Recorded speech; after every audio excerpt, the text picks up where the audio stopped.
So how do you create a brand that truly represents who you are and the products you sell, as well as building a business that you can scale online?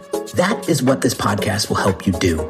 My name is Henry Kaminski Jr., and welcome to the Brand Doctor Podcast. Let me just make this statement loud and clear. Jersey's here, Jersey's here. What is shaking, everybody? Today, we have a big shot in the house. Not every day do we get a New York Times bestseller coming on the show and sharing his wisdom and experience with us today. Today we have my man Josh Linkner in the house. And man, dude, what a pleasure to meet you today. Well, it's truly great to be with you. I'm a big fan of yours, so it's really cool to spend some time together. It's going to be an exciting episode. We're going to be talking about his brand new book that's going to be dropping April 20th. It's 4/20 for those that happen to like that number. It's easy to remember. I love it. I love it. I love it. So the name of the book is called Big Little Breakthroughs. So I am so interested on how you got the name of the book and your backstory. So share with the audience, please, a little bit of your backstory. What do you do and how you got to where you're at today? And then we'll dive into the book. Yeah, so thank you. I'm a non-traditional guy. I grew up in Detroit. I'm proud, still here in Detroit. I was born in the city, not the suburbs. And I really started my career as a jazz guitarist. I've been playing professional music now for over 40 years, believe it or not. Put myself through college playing music. But I was always sort of a tech geek. And at age 20, I had this weird idea to start a tech company. Never taken a business class or anything, but got it off the ground and ended up selling it. And I've been hooked on entrepreneurship ever since. I've had the chance to start, build, and sell 5 technology companies. I then started a venture capital fund here in downtown Detroit to help make a difference in our community. So I've been involved in the launch of about 100 startups. And this is coming out as my 4th book on the topic that's so near and dear to my heart of human creativity and how to extract it from normal people and use it in a productive way. Oh my God, this is so fascinating. I want to encourage all of our live listeners to drop some questions in the comments and we'll highlight them during the show. I encourage that because not every day, like I mentioned, we have a New York Times bestseller with this amount of experience in entrepreneurship with us. So I definitely want to encourage that. So let's take a quick break. I'm going to share a quick little message and then we're going to dive deep into your new book that's coming out. If you're a business owner who feels your branding isn't truly representing the value that you deliver, check out this free video training that will help you level up your brand's messaging and online presence so that you can start attracting higher quality clients. Visit www.uniquedesigns with a Z at the end, not an S, .net/level up my branding.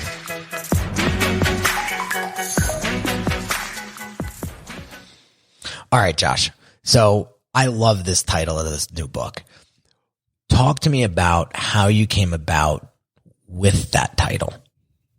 Yeah, so for those that are unfamiliar, it's called Big Little Breakthroughs, how small everyday innovations drive oversized results. And the whole premise of it is sort of flipping the idea, the paradigm of innovation upside down. You know, too often we think that innovation only applies to people wearing a lab coat or a hoodie. It's like the billionaire club. And for most normal people, it's out of our reach. And this book, again, flips it upside down. It really helps everyday people drive everyday innovation. The title itself really comes from this notion of maybe you've seen a painting by a Van Gogh or someone that's called a pointillism, where basically you take a single dot. Like my 4-year-old daughter, Talia, could make a green dot on a page, no problem. And the dot itself is actually really simple. But if you put enough dots together in an interesting way, they add up to something magical. And that's exactly what Big Little Breakthroughs is all about. It's placing high velocity, high volume, little teeny, safe, non-risky bets, and they add up to great stuff. And it's just a way better way to approach creativity in our businesses and even in our personal lives. So I'm assuming this is the approach you took to get to where you're at today. Yeah, 100%. You know, we often think that creativity and innovation, again, it feels like these overwhelming words as if a select few of us were imbued by the gods and the rest of us have to suffer. The truth is that all of us are creative, period. I mean, the research is crystal clear that as human beings, we are hardwired to be creative. That's our natural state. And the cool thing is that we can apply that skill. It really is a skill, not a talent. It's a skill that can be built and cultivated to almost everything in life that matters most to us. It's the difference between like winning a customer or losing it, getting a promotion or missing out, landing your perfect spouse or maybe not, And so I think that we can apply creativity in all areas of our lives, and the outcomes that matter most to us just get better. That's so true, man. That's so true. So I have to ask you, what's one big little breakthrough that you had in the past 30 days? So I'm always testing stuff, and I screw stuff up all the time, by the way. One of the premises we talk about in the book is this experimentation mindset. So instead of thinking of creativity as like once a decade, you bet your entire life on it, it's like 4 or 5 a day, and knowing full well that most of them will not work out, but some will. But I think my two favorites that I heard in the last 30 days, I actually come from outside of me, but one of them was, how do you cool off white wine? So let's say you open a bottle of wine, it's not cold enough. You can't stick ice in there because it waters down the wine. The solution, the big little breakthrough, frozen grapes. Boom. Cools off the wine, doesn't dilute the flavor. Everything is perfect. So again, to me, this doesn't make the cover of a magazine, but it's like these are within the grasp of all of us. And in that context, truly, all of us can be innovators. Just one other quick business example, because I know you talk a lot about branding. So most restaurants are boastful, like the world's greatest pizza or New York City's greatest coffee or whatever. And our BS detector is high. We know that's nonsense. It's a bunch of puffery.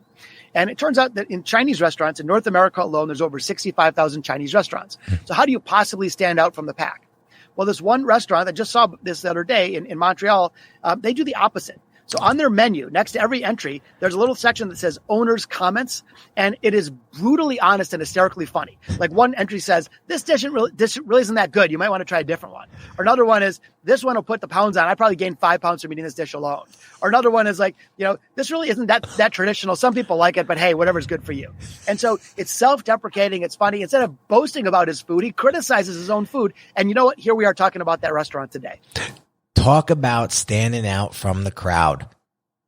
Everybody zigging, he zagged or she zagged, and look what happened. Josh is on the Brand Doctor podcast talking about it.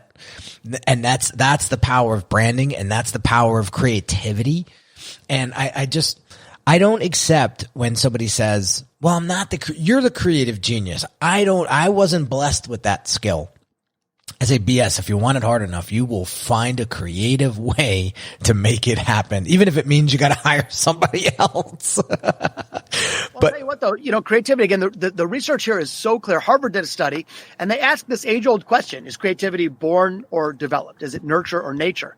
What they learned is fascinating. Creativity, in fact, is 85% learned behavior, which means that you and I, even on our worst day, have at least 85% the creative capacity as Mozart or Da Vinci or Picasso. Your brain chemistry and Paul McCartney's is almost identical in terms of creativity. Your ability to learn this as a skill is almost identical. So when we stop thinking that 1 out of 1,000 of us have this special gift, and instead think about that, look, if we can learn language, if we can learn to play tennis, if we can learn jazzercise, we can learn to be creative.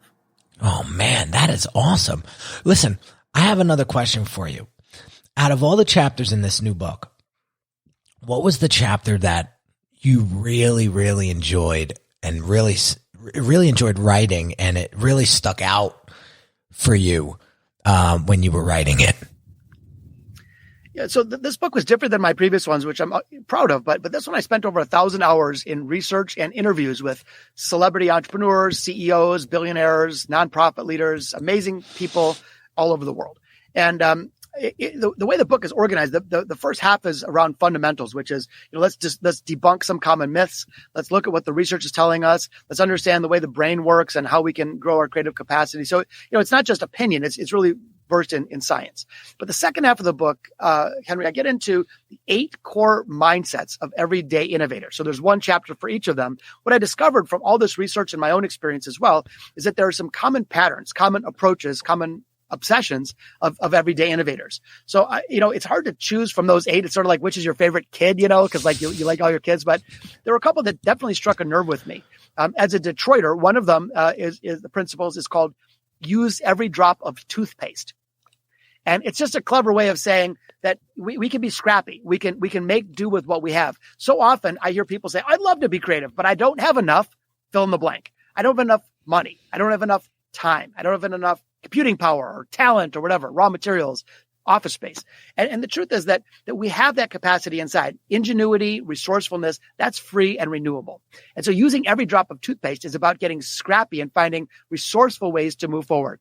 And just one little quip. I mean, if the amount of external resources that you had equaled the amount of creativity that your organization has, the federal government would be the single most creative organization on the planet, and startups would be the least. And of course, we know the exact opposite is true. So yeah, use every drop of toothpaste. I love it. I love it. If you get anything out of today's episode, it's use every drop of toothpaste. Joshua Easter, he's one of our contributing live guests, audience members, and he drops, Josh, you're gonna love this. Well, you're both named Josh, which is gonna be funny, but Joshua drops the quotes, the nuggets, the gems that come out of each of our mouths every episode live on the show. So big shout out to Joshua Easter again. And it's so funny when you said use every drop of toothpaste. I actually, when I saw him come in, I was like, I know that's going to be one of his quotables today. That's awesome. Let me go back a second, Josh. You talked about the first half of the book, debunking some of the myths out there. Can you share a couple of those with us? Yeah. One we hear all the time is that innovation only counts if it's $1 billion idea or if it changes the world. I want people to think that of innovation in different flavors. One flavor is all capital innovation, like literally written in all caps. And that's, Elon Musk or Jeff Bezos or whatever. Nothing wrong with that. But that represents such a small tip of what we can do. And again, it's sort of out of reach for most people. The next one double click down, is the word innovation just with a capital I, the rest lowercase. And these are way more accessible. These are innovations that might happen 2 or 3 times a year, but maybe it boosts sales by 14%. Like these could be meaningful, significant innovations that again are much more accessible. But my favorite is one click down from that, or what the book is about is big little breakthroughs, all lowercase innovation, micro innovations. And these are so cool because we can cultivate them daily. We're learning the skill. They're way less risky, and they just add up to big things. One of the myths again about creativity is that people are born like the first thing that you do, we're expected to have creative genius. But, Da Vinci's most famous painting, the Mona Lisa, that wasn't his first painting. First, Da Vinci had to learn to paint. He had to paint every day. He had to paint a bunch of terrible paintings and screw stuff up. And eventually he unlocked his creative genius. So that's really the way that most people should think about creativity. Not that it should be perfect upon launch, but rather there's a deliberate process to build and cultivate these skills. I love it, dude. Yeah. I listen, I'm a testament to that. I've been doing this for 14 years, podcasting for 4. It's when you keep at it every day, believe it or not, you're getting better.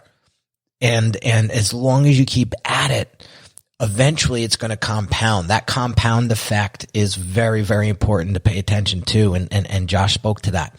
So I want to have some fun, and I pull these questions out of a deck of random questions every episode. So I have some fun questions here that we're going to have you answer. So this one's going to be fun because you're a techie. But so what's your favorite gadget? My favorite gadget. Well, I actually have to say 2 gadgets. One is I'm a musician, and so I'm always obsessed with like musical technology and that type of thing. And so I technically my favorite gadget is a Gibson Super 400 guitar, which is like this big, mammoth, meaty, heavy jazz guitar. It's like bigger than I am, and I keep like telephone wire strings on it. They're so thick, but it has this beautiful warm tone. And really the thing is not that tech forward, but it's just this beautiful piece of equipment. But I think more specifically to answer your question, I know it sounds kind of lame, but earbuds from Apple, and the reason is just I think it allows you to get more. So like I'm in transit all the time when it's not COVID. I'm on a treadmill, whatever, and now I can be listening to books. I can be listening to podcasts like yours, and so to me that's sort of a game changer just because it provides sort of a new form of input. It's funny in tech we always say if you want to change the output, you got to change the input. And so one of the things that people need to do more of if they want to develop creativity is sort of absorb the work of others. I actually every day I do a simple ritual. It's 1 minute, literally 1 minute a day. That's it. Where I just sort of breathe in the creativity of others. I might watch live music on a YouTube channel. I might listen to something. I might stare at a painting or read a poem out loud, but guzzling the creativity of others actually boosts our own creativity. And so those earbuds really help me do that. It help me sort of take in as much as I can. If I want to change the outputs, it helps me change the inputs. Oh, that's fantastic. That's awesome. That's awesome. Okay, here's another one. Who are your heroes in real life? Well, probably one of my biggest heroes was my grandmother. Unfortunately, she's been passed, for 30 some years, but she said something to me early on, and she just gave me the sense of, to pursue what's possible. And it was really based around limits, that most people kind of put these superficial limits on yourself. And they're like, she kind of said in a number of different ways, what if you remove that limit? Someone has to achieve greatly. Why not you? And that was just such an inspiring thing to me. She kind of gave me the belief in myself to pursue things that would ordinarily seem rather risky. I think today one of my heroes is my wife, Tia, who I'm so lucky, man. I married way outside of my weight class in terms of, she's just awesome and smart and talented and nurturing, and just she's a hero of mine. And I have 4 kids, and to a degree they're each my hero also. I have a 23-year-old, a 21-year-old, and 4-year-old twins, which is a little crazy, but I learn and grow from those guys all the time. So, the cool thing is when we look at heroes, they don't have to be these famous celebrities. We can find heroes in each other. We can find heroes in all those folks around us. And by the way, to be a hero doesn't mean you need to be perfect. We all have flaws, and there's something kind of awesome about that. But we can still learn and grow from every person we come in contact with, even if they're traditionally more of a villain. We can still learn and grow from them. Oh man, great points. Great points. Yeah. When you get that question, right, automatically default or like your knee-jerk reaction would be someone famous, right? Or right. And it doesn't necessarily have to be. To you, very much like you, Josh, my 3.5-year-old son is my hero. Seeing him grow and become the person that he's becoming every day, and this little personality that's now turning into a big personality. Wonder where he gets that from. It's amazing. And we share a lot of synchronicity with some of what you just said. So I wanted to share that. My wife, again, is my rock, and she's been so supportive since day one. And it's a beautiful thing to have, because business is very scary. It's not guaranteed. There's so many unknowns, right? And when you're willing to go through that journey with somebody that really cares about you, it feels like, the wind and the sun is always on your back. And I love that you mentioned that, because that's exactly how I feel. It's exactly how I feel. Okay, so I've been thinking about recently, I just wanted to share, because yeah, please. So I feel like, this is, most people say, oh, I would never want to take a big risk. I would never want to try something, because what if it didn't work out? But you're just flipping that around for a second. Think about this. Think about the price that we pay for certainty. So if you flipped it around, a listener saying, okay, I work I just want my steady paycheck, whatever. But what if you were meant to be a billionaire? What if you were meant to change the world and invent some new drug therapy that would, cure COVID or whatever? And instead of doing that it had some inherent uncertainty, you're essentially paying a huge price for certainty. I think very often we think that like certainty is free, but I would argue that's one of the most expensive luxuries that we choose to buy. And actually, I think it's one that's probably not as affordable. Like if you could quadruple your income and all you had to do is accept a little bit of uncertainty, is it really worth paying 3 times your income for the certainty? Anyway, just a different way to think about certainty. Well, where my brain goes, Josh, is how boring would life be if everything was guaranteed, if everything was certain? What is it? The six human needs. One of them is certainty. One of it is uncertainty to counterbalance that. And I just think it would be a boring ass life if we woke up every day and knew exactly what was going to happen when it was going to happen. I that's not fun for me. Yeah, and you hear people all the time, on their last days on the earth, they don't say, oh, I wish I took fewer risks. They always say, there's regret for not trying something. And by the way, I don't say this in a preachy way. Like, I've screwed up so many things. I make mistakes constantly. I've tanked business ideas. I say this with great humility. I know it's scary, and no one wants to fail, and that's not fun. But I do think we owe it to ourselves at least to accept some uncertainty, because the price that you're really paying ultimately becomes regret. Oh, you're not kidding. Gary Vee talks about this a lot. Go spend some time in a assisted living home and go volunteer and talk to some of these old folks and listen to what they say. A lot of it has to do with what you just said. And I don't know about you, Josh, but I'm living every day like it's my last. And when I'm 80, 90 years old, God willing, it's going to be a real colorful, but there won't be many regrets. I can promise you that. So I got one more question for you and we'll start to wrap up a little bit. What do you got your sights on moving forward for 2021? Last year was quite the year due to COVID. So, what do you got your sights on this year and what are you excited about in 2021? Well, the way I look at it is that, and why I wrote the book really is that human beings just have huge reservoirs of dormant creative capacity. I study this stuff and have for 20 years, and I've got dormant creative capacity. So I know we all do. And the way I look at it is that imagine if everyone was walking around and they had an extra, $1 million that they didn't know was hidden in a pair of trousers or something. And you didn't help them find it. What a shame, because that could change their lives and their families and provide safety and shelter and all these things. Well, we have something more valuable than that $1 million. We have creativity. And all of us do. There's 7 billion people walking around the face of the earth with dormant creative capacity. So for me, you asked me what's exciting to me is helping people unlock even a little bit of it.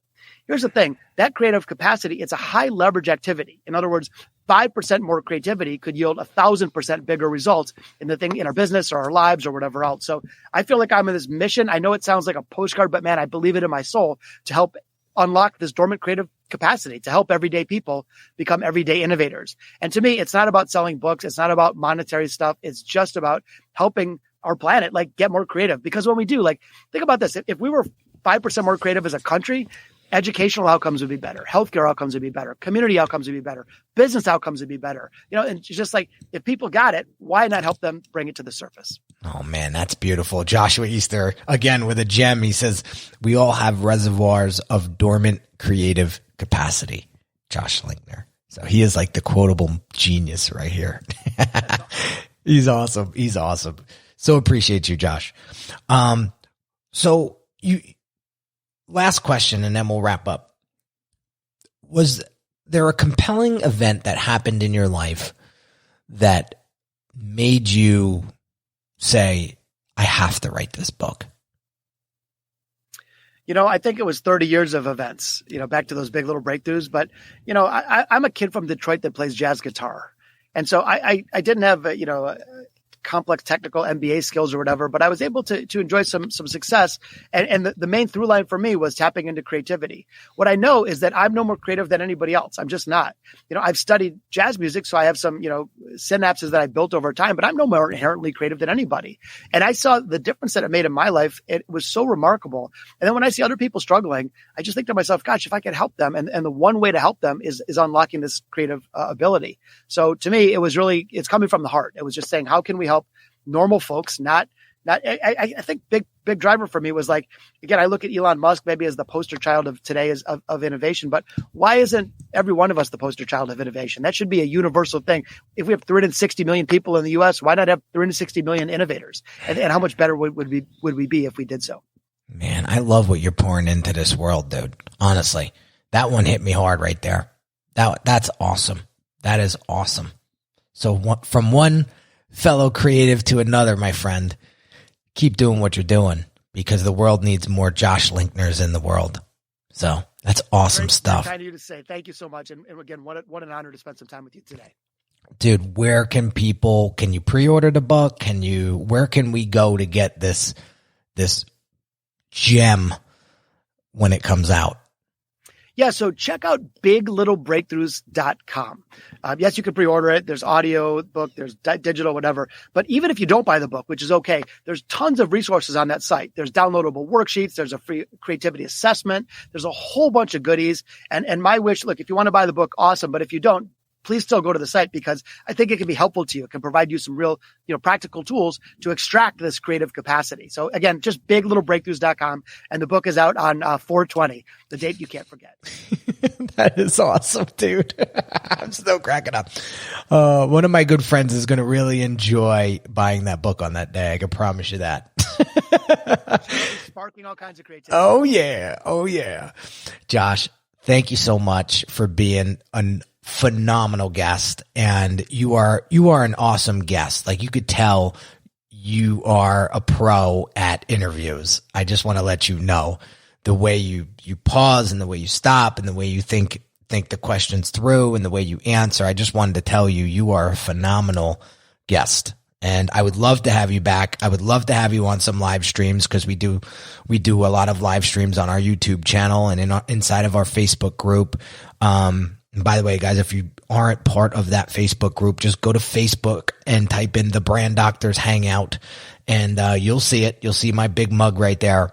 I highly encourage you join that group, because there's about 780 of us now, and it's growing very quickly, and everybody is helping each other out. Everybody wants to grow together, and there's some geniuses in that group that I'm learning from every day. So highly encourage that. But Josh, thanks so much for joining us today, and good luck with the book. I'm definitely picking up a copy. I'm dying to get into this information and share it with the world. So thank you again. Thank you. Have a great one. You got it. So guys, that is another episode in the books. Hope you enjoyed Josh's just pure gold that he dropped. And I hope it encourages you to dig in and find and reallocate that creativity, because it's there. You just got to tap into it. So have an amazing day, guys. Hey, guys, if this episode can help somebody else unlock their potential, I want you to share it with them today. And if you haven't left a review yet on iTunes or Spotify, go drop a review, good or bad. I want to know, so I can make this show better for you each and every episode. Guys, I love you. I appreciate you. And I will catch you on the next episode real soon. Take care.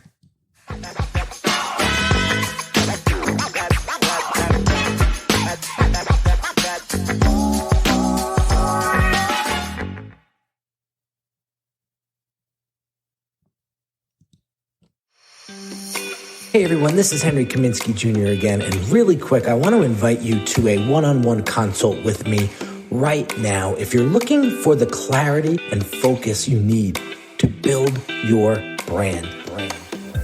Over the past 13 years, I've served hundreds of entrepreneurs that have great products but struggled tremendously with articulating its value to their ideal customers. You didn't get into business to just change a few lives, did you? Your ideal clients need you. And when your brand has precision-crafted messaging coupled with beautifully thoughtful design that sounds, looks, and feels like you, they'll know you're the perfect match for them. If this is something you're struggling with, what I want you to do right now is pause this audio and go visit www.uniquedesigns with a Z at the end, not an S, .net, and book your one-on-one consult call with me. Remember, the quality of your brand will determine the quality of your clients, and the quality of your clients will determine the quality of your life.